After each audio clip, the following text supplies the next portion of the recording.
Morning जी, great morning दोस्तों, नमस्कार नमस्कार आप सभी को। And today my journey will start again and I am on lecture number 2. This is chapter number 15, analysing data. We have discussed in chapter number 14 what are the sources of data. Even in chapter number 15 I have already delivered lecture number 1. मैंने first lecture में आपको analysis of data के बारे में कुछ बताया था. आप एनालिसिस कह दें, फोरकास्टिंग कह दें, बात एक ही है यार. एक्चुअली में आप एनालाइज क्यों कर रहे हो? Because you want to do forecasting. तो मुझे ऐसा लगता है जो नेक्स्ट चैप्टर है ना, चैप्टर नंबर 17 जो मैं कराने वाला हूं, है ना, 16 या जो भी, that is forecasting techniques. Actually में एनालिसिस टेक्निक्स और फोरकास्टिंग टेक्निक्स एक ही हैं. इन्होंने बाइफिकेट कर दिया. But if I see other examination, CMA USA, CFA USA, CP USA, they have treated as one chapter. But they have, ACC people, they have bifurcated analyzing data and, forecasting techniques. अगर आप देखेंगे analysis of data में और forecasting of techniques में you are using statistics. तो मुझे ऐसा लगता है कि मैं कई बार एनालिसिस ऑफ डाटा की बात करूंगा, कई बार फोरकास्टिंग बोलूंगा, तो आप एक ही बात मानना, घबराना मत. And in statistics we have already discuss. आप सभी ने अपने लेवल पे कहीं ना कहीं measures of central tendency discuss किया हुआ है. आप सभी ने मेजर्स ऑफ डिस्पर्जन भी डिस्कस किया हुआ है.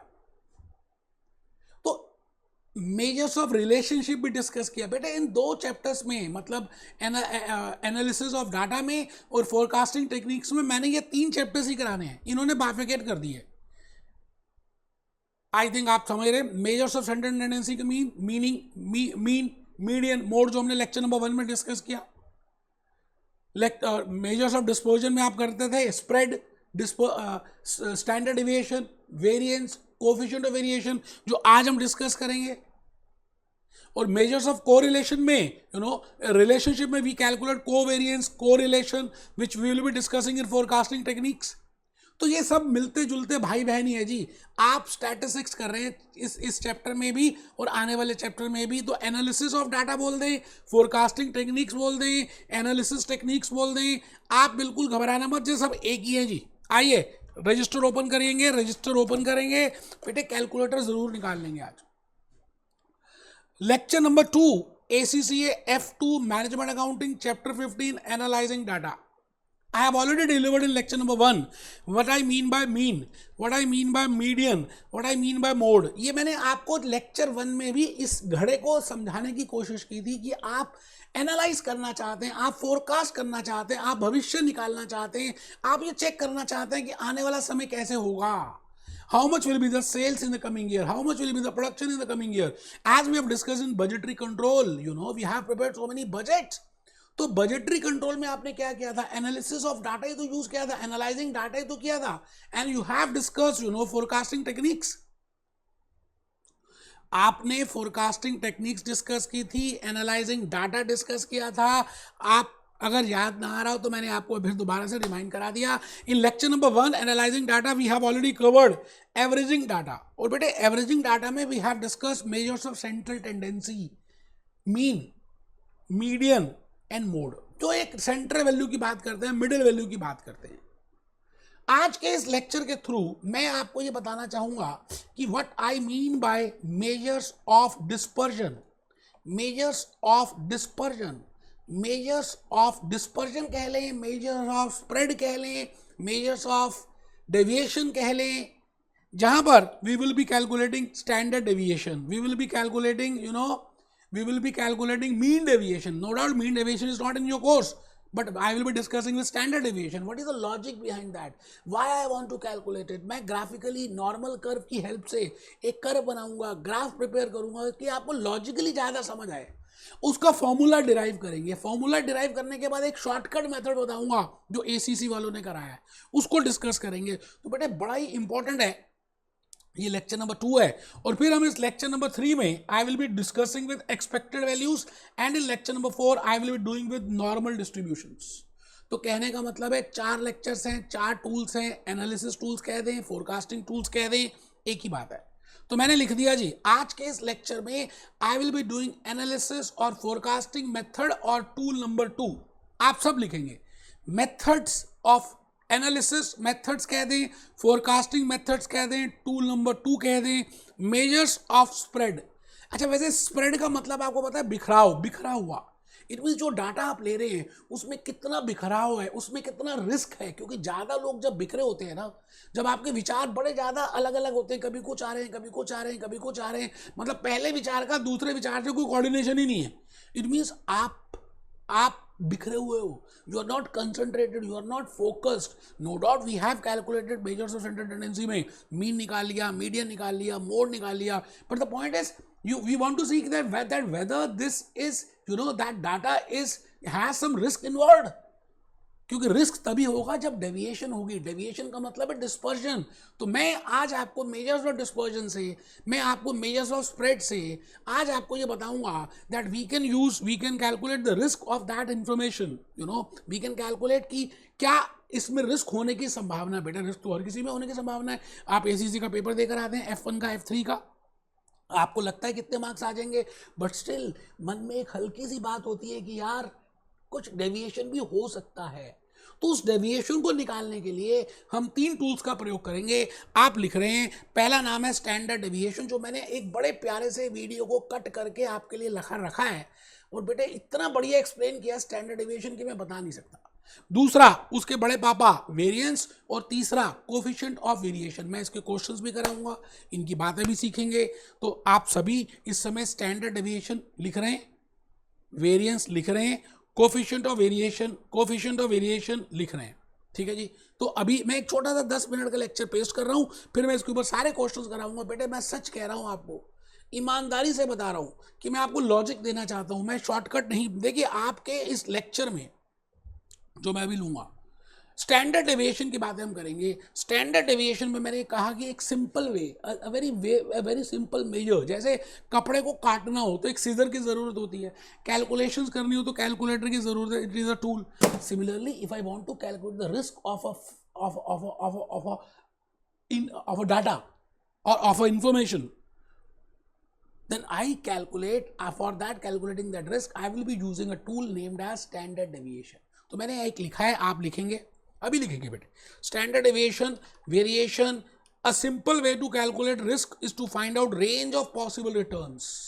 मतलब आपके कई बार F1 में तो आ गए 85, F3 में आ गए 52, तो ये डेविएशन इतना ज़्यादा कैसे आ गया यार, ये एक बड़ा चिंताजनक बात है। आप नो डाउट F1 में, F3 में पास तो हो गए, बट सवाल ये आता है कि हाईएस्ट वैल्यू में और लोएस्ट वैल्यू में इतना difference, that is spread, that is deviation, that is dispersion.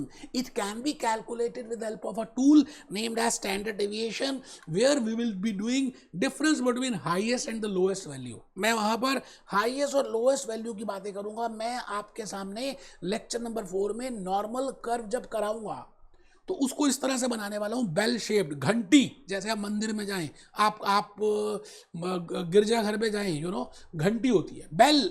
It means 50% area is this much and 50% area is this much. This is mean, this is bell shaped, this is skewed, this is data is symmetrical, properly data सब जगह distributed है। बेटे ये दुनिया actually में normal distributed है, males, females, intelligence, बेवकूफ़ लोग सब ऑन एन एवरेज हैं, क्योंकि अगर कहीं ज़्यादा होते तो ये दुनिया चल ना पाती। It means we will be finding out in lecture number 4 what I mean by normal distribution, but आज स्टैंडर्ड डेविएशन के लिए मैं इसका यूज़ करूंगा, अभी आपको देखेंगे।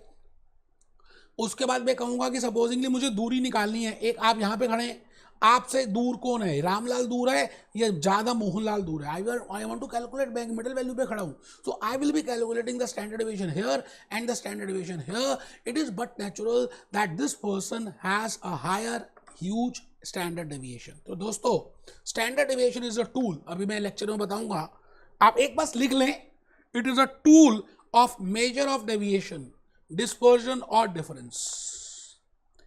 बड़ी प्यारी प्यारी बातें से लिखिए यार, मैंने क्या बताऊँ आपको, आप लिखेंगे ना तो बड़ा अच्छा लगेगा। Kaplan, B B B, exam kit, mock test सब हो पाएगा। Standard deviation is an absolute tool of measure of deviation, dispersion, differences from middle value, that is mean, that is average। वहां से जब हम देखते हैं, और एक फॉर्मूला मैं आज आपको ये डिराइव करके बताऊंगा।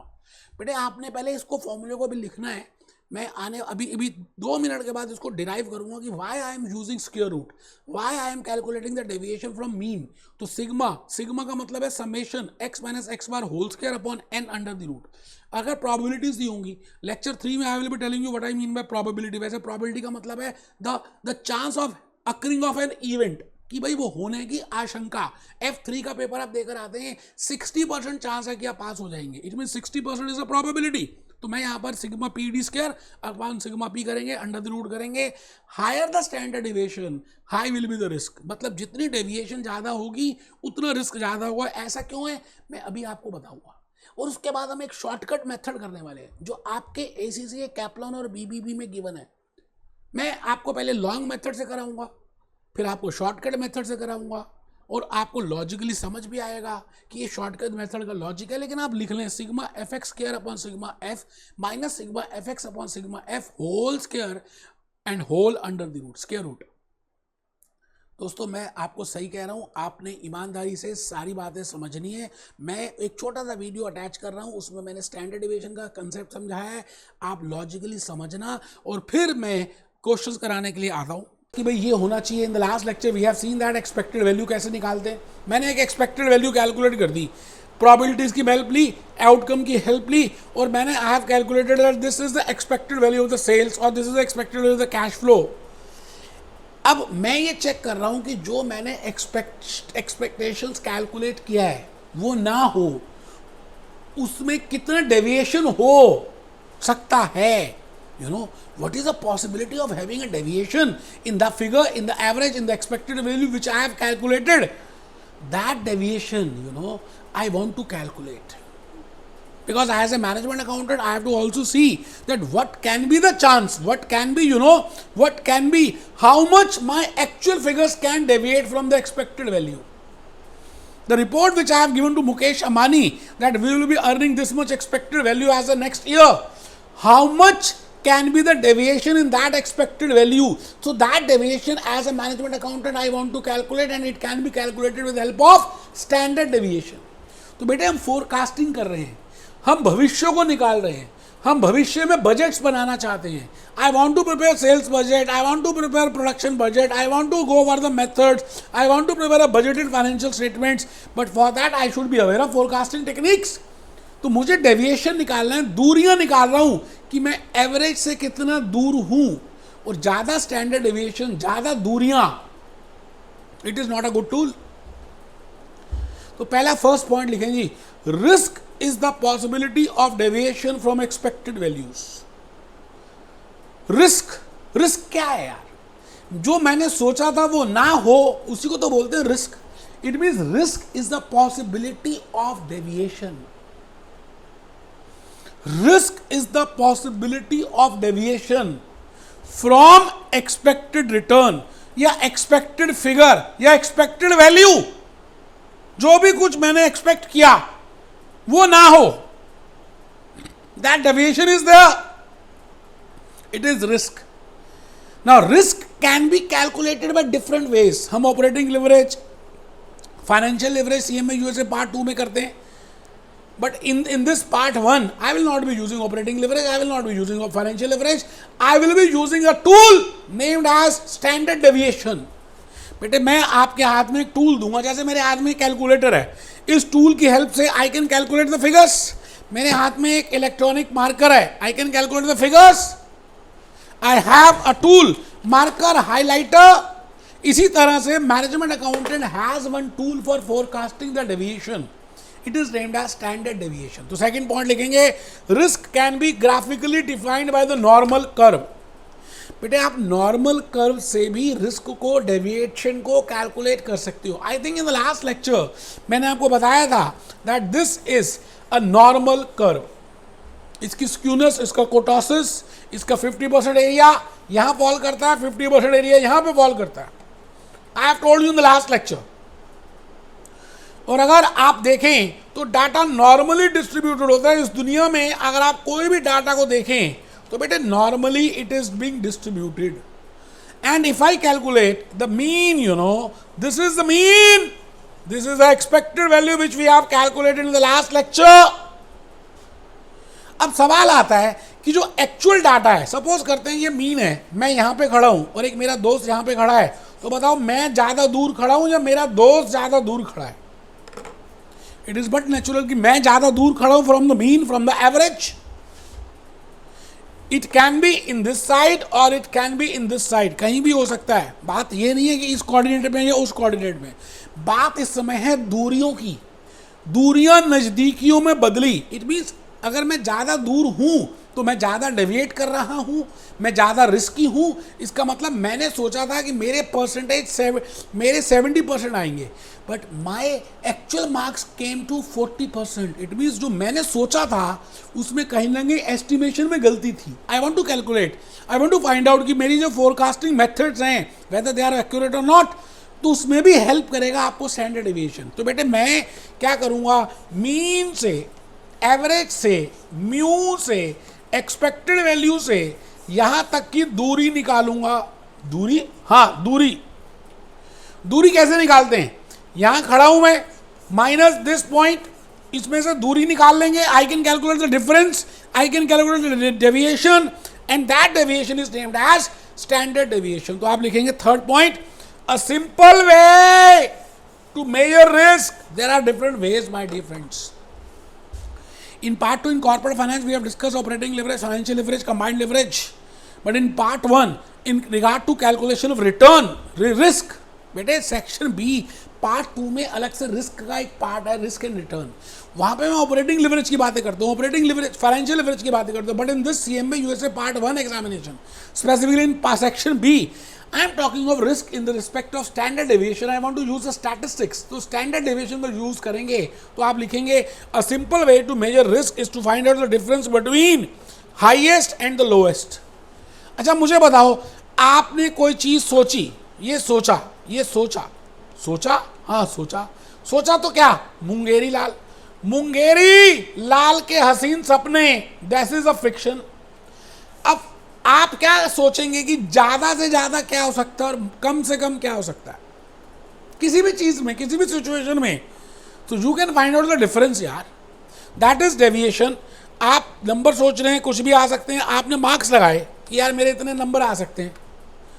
अच्छा आप सोचेंगे जो मैंने सोचा वो ना हो तो क्या हो सकता है, या तो ज़्यादा आ सकते हैं या कम आ सकते हैं. तो कितने ज़्यादा आ सकते हैं और कितने कम आ सकते हैं, उसके बीच में आई कैन कैलकुलेट द टूल. मैं आप टूल बता रहा हूँ, उस टूल का नाम है स्टैंडर्ड डेविएशन. और स्टैंडर्ड डेविएशन को निकालने के बड़े सारे तरीके हैं. आप लिखें स्टैंडर्ड डेविएशन, बेटा सिंबल है ये सिंबल है बेटा.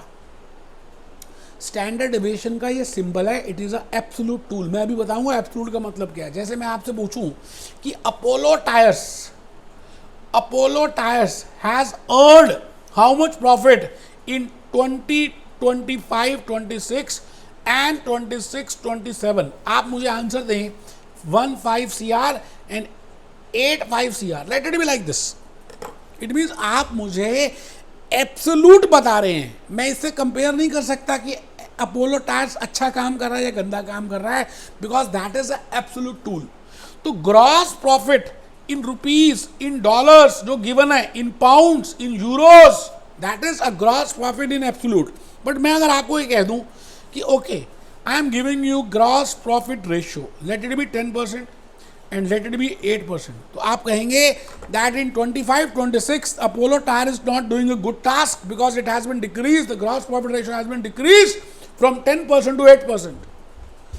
It is a relative measure. बेटे किसी भी चीज को, रिस्क को, किसी भी चीज को कैलकुलेट करने के दो मेजर्स होते हैं. एक होता है एब्सोल्यूट और एक होता है रिलेटिव. एब्सोल्यूट जो होता है वो एब्सोल्यूट डॉलर्स में होता है, फिक्स्ड अमाउंट ऑफ डॉलर्स में होता है. बेटे डॉलर्स से आप डायरेक्टली नहीं बता सकते कि आप अच्छा काम कर रहे हैं या गंदा काम कर रहे हैं. मैं कहूँगा कि एक स्टूडेंट ने 80 मार्क्स लिए, दूसरे बच्चे ने 70 मार्क्स लिए, बट आपका क्वेश्चन ये रहेगा बताओ भैया 80 कितने में से लिए और 70 कितने में से लिए. यू कैन नॉट जज कि 80 ज़्यादा अच्छा है, because 80 can be from 200 and 70 can be from 100. तो आपको रिलेटिव मेजर देखना है.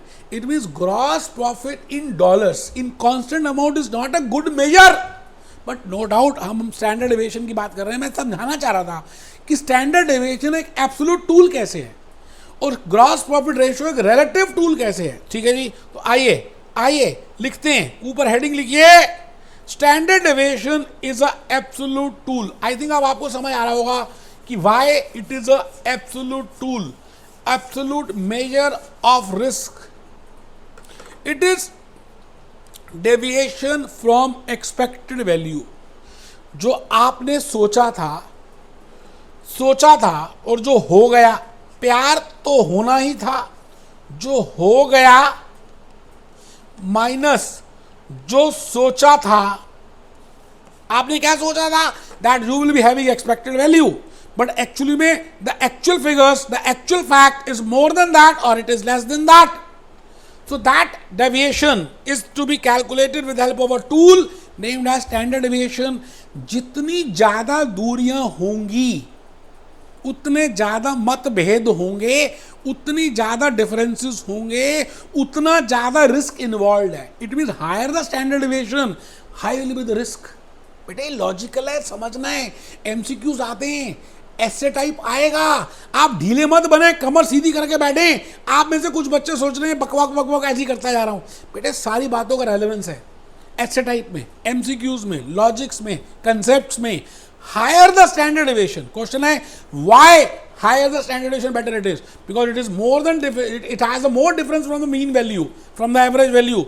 Following are the steps to be followed. बेटे कुछ स्टेप्स हैं, स्टैटिस्टिक्स में आपने किया था, बट मैं जो लॉजिक बताऊंगा ना, शायद आपको वो लॉजिक नहीं पता होगा. Following are the steps for calculating standard deviation. Standard deviation को निकालने के कुछ स्टेप्स हैं. Average value, mean value, weighted average value. फिर हम क्या करेंगे, स्टेप नंबर 2 में डेविएशंस निकालेंगे कि भाई एक्सपेक्टेड वैल्यू और एक्चुअल वैल्यूज में कितना डिफरेंस है. That is D. अच्छा, डी माइनस में भी आ सकता है क्योंकि डी यहां पे भी आ सकता है. Difference can be here also और difference can be here also. But deviation तो डेविएशन होती है, माइनस प्लस का मतलब नहीं होना चाहिए.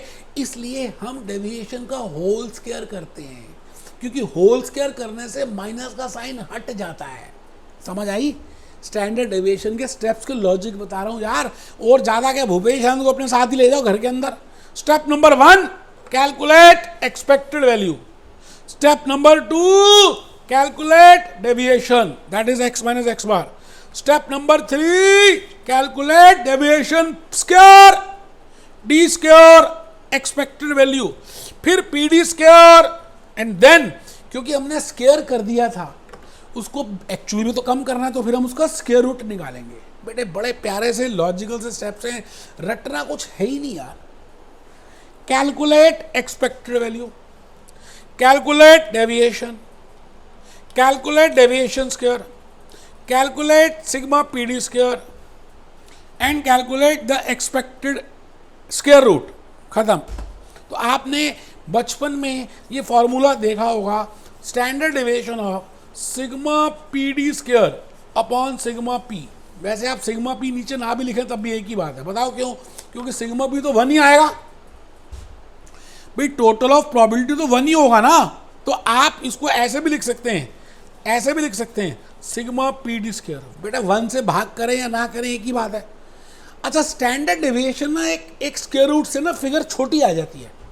Higher the standard deviation better it is. ये बात तो सबको समझ आ रही है. Because in standard deviation we calculate under the root. हमने क्या, sigma PD square upon sigma P. अच्छा एक चीज बताओ, आप जब स्कूल में थे तो अपने लेबोरेटरी में जाते थे. अच्छा, लेबोरेटरी में कई बार आपको ना वो ओनियन का पील देते थे, छिलका. आप माइक्रोस्कोप के नीचे देखते थे तो आपको उसके सेल्स दिखते थे, बैक्टीरियाज दिखते थे या सेल्स दिखते थे, कितने बड़े बड़े सेल्स हैं. इसका मतलब स्टैंडर्ड डेविएशन में मैंने क्या किया, ये एब्सोल्यूट मेजर है. पहली बात, I think I have already told you what I mean bye absolute major. I have given an example of Apollo tires. If gross profit in amount dollars, constant amount dollars is given to me, that is the absolute measure. But if gross profit ratio is given to me, that is the relative measure. Similarly, I have told you standard deviation is the absolute measure. Absolute measure का मतलब है कि आप बस ये check कर सकते हो कि डेविएशन है किसका कितना. बट इसको कंपेयर करने के लिए आपको ये मानना पड़ेगा कि दोनों का मीन सेम है. अभी देखेंगे क्या मैं कहना चाह रहा हूँ.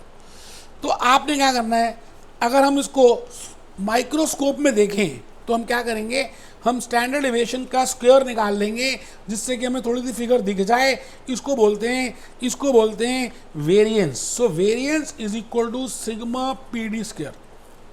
सिग्मा पी तो लिख ही नहीं रहा मैं यार, ये सिग्मा पी होता ही वन है। अभी मैंने रिलेटिव मेजर नहीं बताया, मैंने वैसे ही बताया वेरिएंस का मतलब क्या है, क्योंकि हॉक में गिवन है स्टैंडर्ड डेविएशन, हॉक में गिवन है वेरिएंस। अब जो बेकर में गिवन है वो बताने जा रहा हूँ। एक और चीज़ दे दी उन्होंने, कोफिशिएंट ऑफ वेरिएशन। अभी उस पर आ रहा हूँ। बेटे एक बच्चे को नींद आ रही है, वो कह रहा है ये करा क्यों रहा है भूपेश आनंद। बेटे दीज आर फोरकास्टिंग टेक्निक्स।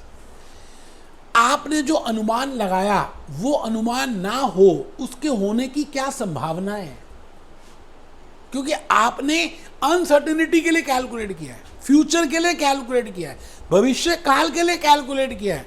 तो you want to calculate the deviation, how much is the possibility of deviation from your expected value. For that you are using a tool named as standard deviation, but standard deviation is an absolute tool. So I will be using one more tool named as a relative measure. उसको हम बोलेंगे coefficient of variation. अभी लिखना नहीं है। Coefficient of variation क्या होता है, हम इसको नॉर्मलाइज कर देंगे कि इतना स्टैंडर्ड डेविएशन है तो इतना मीन है, क्योंकि I can be given with the two datas, I have to take a decision कि किसका डेविएशन ज़्यादा है। अब दोनों डाटाज में मीन अलग अलग हो सकता है, मतलब इसका एक्स बार अलग हो सकता है, उसका एक्स बार अलग हो सकता है। तो मैं ये चेक करूँगा कि ये स्टैंडर्ड डेविएशन आई तो ये मीन था, और अगर इस डाटा में ये स्टैंडर्ड डेविएशन आई तो ये मीन था। उसको मैं परसेंटेज में कैलकुलेट कर रहा हूँ। So if I want to calculate, I want to do the common base of 100, उसको बोलते हैं कोफिशिएंट ऑफ वेरिएशन। बेटे सब लिखा है, मैं क्या बताऊँ यार। आप लिखो वेरिएंस, 5th पॉइंट लिखो बेटे फोरकास्टिंग टेक्निक्स कर रहे हैं, मेजर्स ऑफ डिस्पर्जन कर रहे हैं, स्टैटिस्टिक्स कर रहे हैं। आपने ऑलरेडी किया हुआ है वेरिएंस, स्टैंडर्ड डेविएशन का whole square, the amount of variability in the values of the variable about their mean. अच्छा ये कुछ ऐसे मैंने लिख दिया है, आप नहीं भी लिखेंगे तब भी चलेगा, ऐसी बकवास लिख दी, छोड़ो। आप खाली ये समझ लो, it is just if I want to find out standard deviation from microscope, थोड़ा उसको बड़ा कर दें, तो हम क्या करेंगे, हम उसका स्टैंडर्ड डेविएशन कैलकुलेट नहीं करेंगे, we will do sigma P D square only, because I am not doing sigma P, because I know that sigma P is always 1। मैं एक से डिवाइड करूँ या ना करूँ एक ही बात है यार। तो दिस इज वेरिएंस, इसको हम कहते हैं this is variance. I think you are getting my point. भाई वेरिएंस बड़े भैया हैं स्टैंडर्ड डेविएशन के। स्टैंडर्ड डेविएशन को हम छोटे रूप में देखते हैं, स्क्वायर रूट करके देखते हैं, वेरिएंस थोड़ा सा बड़ा है, और क्या। ठीक है सर, बहुत बढ़िया, समझ आ गया। अब मैंने आपको बताया था coefficient of variation is a relative measure, standard deviation is absolute measure. तो coefficient of variation is a relative, relative का मतलब है हम परसेंटेज में जब निकालते हैं किसी की रिस्पेक्ट में कैलकुलेट करते हैं, we calculate with respect to, that is a relative measure. तो लिखें coefficient of variation is equal to standard deviation upon mean into 100, standard deviation upon mean into 100। Higher the coefficient of variation, high is the possibility of variation. Now, with the help of coefficient of variation, I can compare two informations with having different means. Standard deviation has a limitation. In that, I have to assume that mean is different, same. Then only I can compare standard deviation of two datas. Otherwise, it is very difficult for me to compare. आप समझ रहे हैं? ठीक है जी, बहुत बढ़िया, आप समझ रहे हैं, मुझे अच्छा लग रहा है। मैंने आपके लिए एक छोटा सा एग्जाम्पल रखा बेटे, ग्लैम में दिया हुआ बेटा। मैंने कहा ना ग्लैम, वायले, बेकर सब किया मैंने। बेटे भूपेश आनंद ने पढ़ाई की है, उसके बाद आगे चला है। आपके सामने मैंने एक इन्फॉर्मेशन दी एक्स वेरिएबल की, 3 सिनेरियोज रखे। आपको क्या करना है, इसमें स्टैंडर्ड डेविएशन कैलकुलेट करनी है। अच्छा, स्टैंडर्ड डेविएशन का फॉर्मूला क्या होता है, sigma P D square upon sigma P. अच्छा डी क्या होता है, एक्स माइनस एक्स बार। अच्छा एक्स बार क्या होता है, expected value, sigma P x upon sigma P. तो आइए हम ऊपर चलते हैं, हम आ गए जी। ये पी है, ये पी एक्स है, निकाल लेते हैं। 200 इंटू 25%, देखिए कैलकुलेटर मेरे सामने है, लाइव कर रहा हूँ आपके सामने। 200 into 25%, that comes to 50। 125, 300 into 25%, that comes to 75। अब इसका टोटल कर लेते हैं, सिग्मा कर लेते हैं। 50 plus 125 plus 75 is equal to 250। ये चेक करिए जी, इसका मतलब अगर आप इसका नॉर्मल कर्व बनाएं तो 250 आएगा। अब भाई साहब, मैंने अपनी मैनेजमेंट को एज अ मैनेजमेंट अकाउंटेंट ये बता दिया कि एक्सपेक्टेड सेल्स होने की संभावना $250 मिलियन है, बट ये डेविएट होने की कितनी कितनी पॉसिबिलिटी है, उसके लिए मैं स्टैंडर्ड डेविएशन निकाल रहा हूँ। तो मैं क्या करूँगा, मैं डी निकालूंगा, फिर पी डी स्क्वायर निकाल लूँगा, क्योंकि जगह कम है, वैसे डी स्क्वायर भी अलग से कर सकते थे। डी कैसे कैलकुलेट करूंगा, -50 0 50, चेक कर लीजिए, D is equal to x minus X bar. बेटे भूपेश आनंद फॉर्मेलिटी नहीं करता काम करने के लिए, भूपेश आनंद पूरे लॉजिक्स बताता आपको कि भैया ये ऐसे करेंगे, ये ऐसे करेंगे, ये ऐसे करेंगे, ये ऐसे करेंगे। या अब आ जाइए, P इसका अब होल स्क्वायर करना है, क्योंकि माइनस में फिगर आ गई है ना, हमें तो डेविएशन देखना है, डेविएशन में कोई साइन थोड़ी होता है। तो 50 into 50 into 0.25, that comes to 625। आप चेक करिए जी, मैं यहाँ लिखता जा रहा हूँ 625। ठीक है जी, ये तो जीरो ही आ गया, ठीक है सर, ये भी 625 आ गया, ठीक है सर। तो 625 प्लस 625, ये फिगर आ गई जी 1250। Sigma P D square is equal to 1250, इसका अंडर रूट ले लें, ये फिगर आ गई जी 35.36। तो स्टैंडर्ड डेविएशन आ गया जी 35.36। आई थिंक आपको लॉजिकली बातें समझ आ गई हैं जो मैं कहना चाह रहा हूं। बेटे मैं सीएम में यूएसए पार्ट 1 सेक्शन बी की फोरकास्टिंग टेक्निक्स बता रहा हूं, अगर आप भूल गए हो, नींद आ रही हो, क्योंकि झुक के बैठे ना कुछ बच्चे तो लेट के पढ़ाई कर रहे हैं। शर्म आनी चाहिए आपको, मैं खड़ा होकर टाई पहन के आपके सामने खड़ा हूं और आप लेट के पढ़ रहे हो, धिक्कार है आपके जीवन पे। ठीक है जी, आप देखिए दोस्तों, मैंने अभी तक आपको जो भी कुछ बताया, एक बार उसको हम प्रैक्टिकली करके देखते हैं। मैंने नो डाउट स्टैंडर्ड डेविएशन का मीनिंग पूरा एक्सप्लेन करने की कोशिश की, and I have told you that what I mean by variance, and then I have told you that what I mean by coefficient of variation.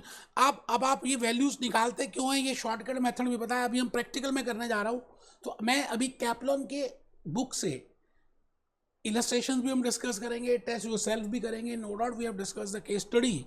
तो आज के इस लेक्चर के थ्रू मैं अब आपको टूल नंबर 2, एनालिसिस टूल कहते हैं, फोरकास्टिंग टूल कहते हैं, that is measures of spread, उसमें स्टैंडर्ड डेविएशन। तो मैंने एक टेबल आपको अभी दिया भी है, फिर भी एक छोटा सा मैंने प्रिपेयर किया, बिकॉज आपके मॉक टेस्ट में बार बार ये पूछ रहे हैं what are the measures of dispersion. One is the absolute measure, and second is the relative measure. When I say absolute measure, तो it is the tool which I have used is standard deviation। फिर मैंने उसके बाद variance बताया, उसके बाद मैंने कहा जी ये एब्सोल्यूट है, ये इसके जैसे ग्रॉस प्रॉफिट, मैंने बोला था ग्रॉस प्रॉफिट आपको डॉलर्स में भी दे सकते हैं और ग्रॉस प्रॉफिट परसेंटेज में भी कैलकुलेट कर सकते हो। तो when I calculate gross profit in percentage, it means it is a relative major. I can compare Apollo tyres with MRF tyres with Dunlop tyres, gross profit ratio. But the point is, if I am given the gross profit in dollars in the absolute amount, I can only compare if the sales are equal of Apollo, MRF and Dunlop. So absolute measure के कुछ अपने limitations हैं। तो absolute major standard deviation है, coefficient of variation हमारा relative major है, ये बात भी हमने डिस्कस की। मैं चाहता हूँ कि इस समय आप मेरे साथ क्वेश्चंस में आ जाएं और हम थोड़े से क्वेश्चंस करेंगे, और सबसे पहले टेस्ट योरसेल्फ क्वेश्चन नंबर 5 करेंगे। मैं भूपेश आनंद आज आपके सामने खड़ा हूं, और दोस्तों मैंने ये देखिए आपका कैप्लॉन निकाल लिया, measure of spread, and we have seen the standard deviation, we have seen the coefficient of variation and variance. ये तीनों टूल्स मैंने आपको बताए, ठीक है सर। स्टैंडर्ड डेविएशन, अब देखिए इसमें इन्होंने बड़े सारे लंबे लंबे स्टेप्स दिए हैं, मैंने तो इसका लॉजिक तक बताया कि ये स्टेप्स बने कैसे, why the formula is sigma x minus x bar whole square upon n, and why I take under the root, and why sigma p pd square upon sigma p, why I take this. But ये दोनों के दोनों ना long methods हैं, lengthy methods हैं. तो ACC वालों ने क्या किया, ये स्टेप्स तो बताए, ये लॉजिक भी बताया, बट एक शॉर्टकट फॉर्मूला दे दिया बेटे. स्टैंडर्ड डेविएशन को कैलकुलेट करने के लिए they have given the shortcut, क्योंकि डेविएशन में ना आपको थोड़ा समय ज़्यादा लगेगा, क्योंकि deviation is x minus X bar. आपको हर वेरिएबल की मीन से डिफरेंस निकालना पड़ेगा, है ना. तो डेविएशन कैलकुलेट करना पड़ेगा, तो डेविएशन में थोड़ा समय लग सकता है, इसलिए उन्होंने कहा ये शॉर्टकट मेथड आप फॉलो करें. तो इन मॉक टेस्ट, इन एग्जामिनेशन के दे हैव फॉलोड दिस. तो आज हम इसी को करेंगे. मैं इसी मेथड को लेकर आपके सामने खड़ा हूं और चाहता हूं कि test yourself question number 11 में आ जाए. आप सभी देखिए जी, test yourself question number 11 में आ जाए. मैं चाहता हूं कि या जो भी नंबरिंग है उसमें कोई टेंशन वाली बात नहीं है. चलिए, नंबरिंग कुछ और भी हो सकते हैं. क्वेश्चन यही है, यूजिंग द फॉलोइंग इंफॉर्मेशन. आप सब क्वेश्चन पढ़ रहे हैं, कैलकुलेटर आपके हाथ में इरादे बिल्कुल आपके बुलंद हैं. और मैं इस समय फिर रिपीट करता हूं कि आपका नंबरिंग कुछ भी हो सकता है, आप टेंशन मत लें. आप क्वेश्चन को ध्यान से देखें. Using the following information relating to absentees from the work in a company over period of 22 working days. मतलब पिछले 22 दिनों में कितने लोगों ने छुट्टियां ली. Calculate the standard deviation. आप उसकी स्टैंडर्ड एविएशन कैलकुलेट करें. ठीक है जी, कोई दिक्कत नहीं है. मैं एक तो ये फॉर्मूला यूज कर सकता हूँ, sigma X minus X bar whole square upon N under the root. I cannot use probability wala because probability is not given to me.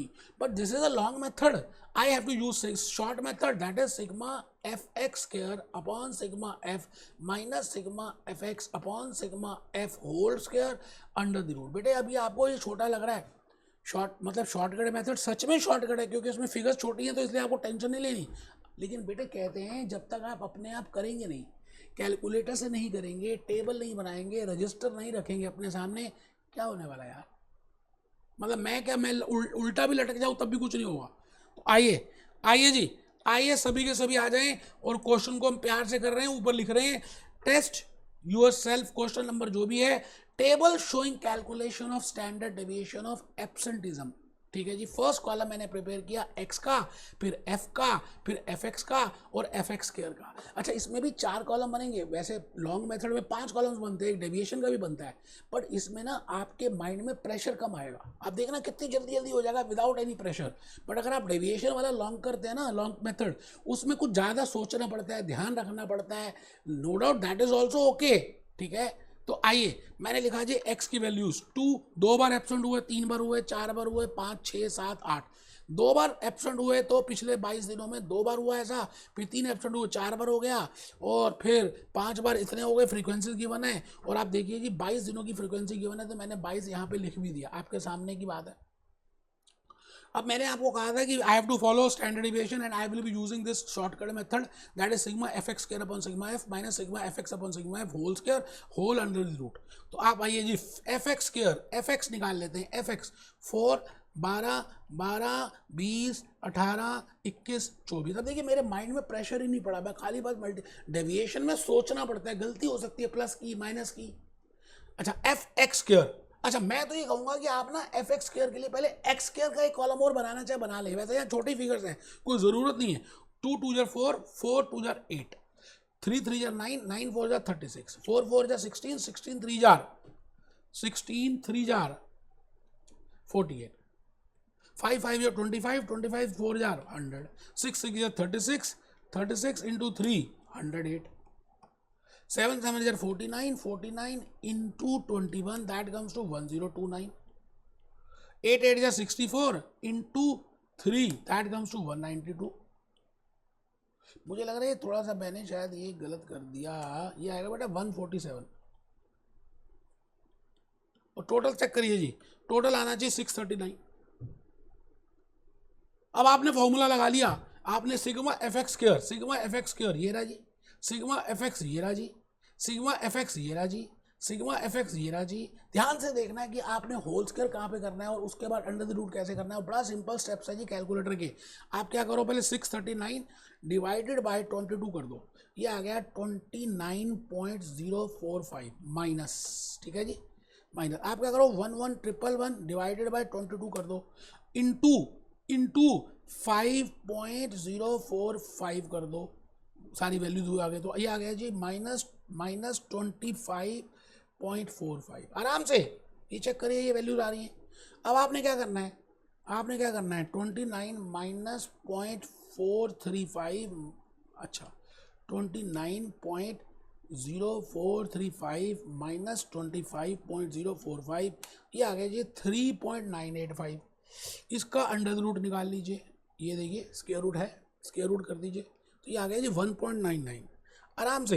अब देखिए यहाँ पर आंसर है 1.89। मैंने क्या किया, अप्रॉक्सीमेशन किया, इसलिए ऐसा हो गया। आप पूरी वैल्यूज लेंगे ना तो सेम आएगा, कोई घबराना नहीं है। मैं नेक्स्ट पॉइंट पे आ गया। अच्छा, मैंने अभी कहा higher the standard deviation high will be the risk, तो मैं नेक्स्ट क्वेश्चन की तरफ आ गया। नंबरिंग छोड़ दीजिए, आप अपने आप करेंगे इस क्वेश्चन को, और मैं चाहूँगा कि आप पहले पढ़ लें। बड़ा ही प्यारा सा क्वेश्चन है जी। इसमें क्लास इंटरवल्स दिए हुए, जैसे हमने मीन में डिस्कस किया था, क्लास इंटरवल दिए हो तो हम मिडल वैल्यूज ले लेते हैं।